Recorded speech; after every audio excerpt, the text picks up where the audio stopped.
शिवजी के कानों में पड़े हुए ये दो जो सर्प हैं, पद्म और पिंगल,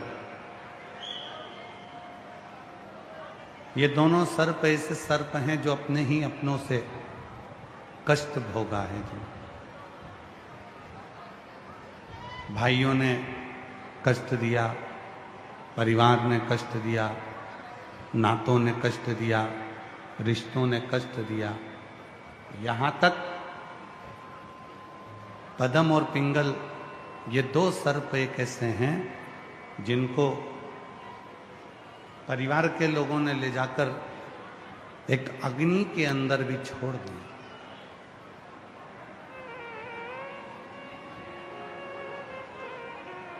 एक अग्निकूप में,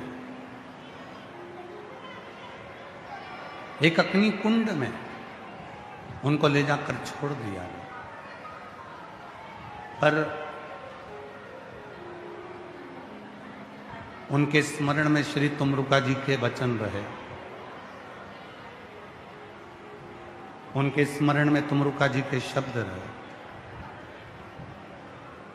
और तुमरुका जी के वचन उनके स्मरण में रहे क्योंकि तुमरुका जी ने कह दिया था एक बार कि जिंदगी में,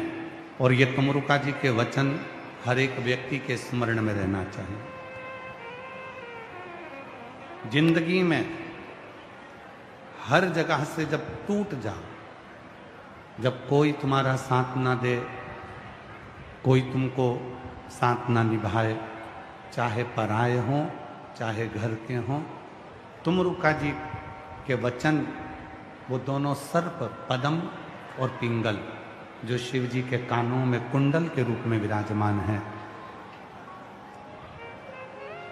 तुमरुका जी के वचन उनके स्मरण में आ गए जब उनको ले जाकर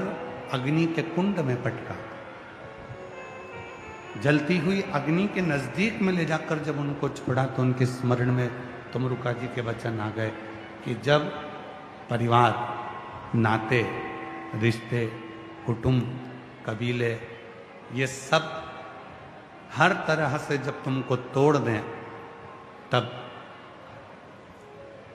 उस समय पर केवल एक जगह ऐसी है, किसी भी पंच वृक्ष की छांव, सुख का अनुभव करा देते हैं। पहला है बट वृक्ष, दूसरा है बेलपत्री का वृक्ष, तीसरा है आंवले का वृक्ष, चौथा है पीपल का वृक्ष, और 5वें नंबर पर है शमी का वृक्ष। शमी,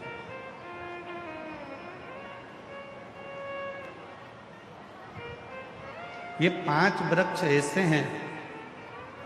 जब जिंदगी चारों तरफ से हताश हो जाती है, चारों तरफ से टूट जाती है, कोई मंजिल नजर नहीं आती, कोई सामने रास्ता नहीं दिखता, कोई मंजिल नहीं दिखती, कोई सामने से उजियाला नहीं दिखता, कोई प्रकाश नजर नहीं आता, तब भगवान शंकर का पंचाक्षर मंत्र नमः शिवाय या षडाक्षर मंत्र ओम नमः शिवाय या श्री शिवाय नमस्तुभ्यम, इस मंत्र का जप यदि कोई मौन होकर, स्थिर होकर इन 5 वृक्ष में से किसी भी एक वृक्ष की छांव में बैठकर कुछ देर का जप प्रदोष काल का यदि वो कर लेता है तो उसको उसकी मंजिल मिलती ही मिलती है, उसको उसका मार्ग मिलता है। आप बेलपत्र की छांव में चले गए,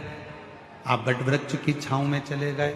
आप पीपल के वृक्ष की छांव में चले गए, आप शमी वृक्ष की छांव में चले गए,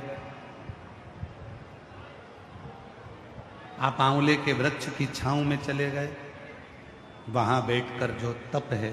वहां बैठकर जो साधना है, वहां बैठकर जो जप है, वहां बैठकर जो आराधना है, वहां बैठकर जो तप किया जाता है, साधना की जाती है, उसका फल मिलता जरूर, वो प्राप्त जरूर होता। और ये दोनों जो सर्प हैं, ये दोनों सर्पों को तुमरुका जी के वचन स्मरण में आ गए और तुमरुका जी के वचन दोनों के स्मरण में आए कि हम जब सब दूर से हताश हो गए हैं, टूट गए हैं, तो क्यों ना किसी वृक्ष की छांव में जाकर बैठ जाए। शिव जी के कानों में पड़े हुए ये दोनों सर्प ऐसे ही शंकर जी के कानों में नहीं पहुंचे। शिव जी के पास में जो भी पहुंचा है वो बहुत टूटने के बाद, बहुत कष्ट भोगने के बाद, बहुत परेशान होने के बाद आखिरी में अगर पहुंचा तो शिव की शरण में गया और शंकर जी ने उसको संभाला।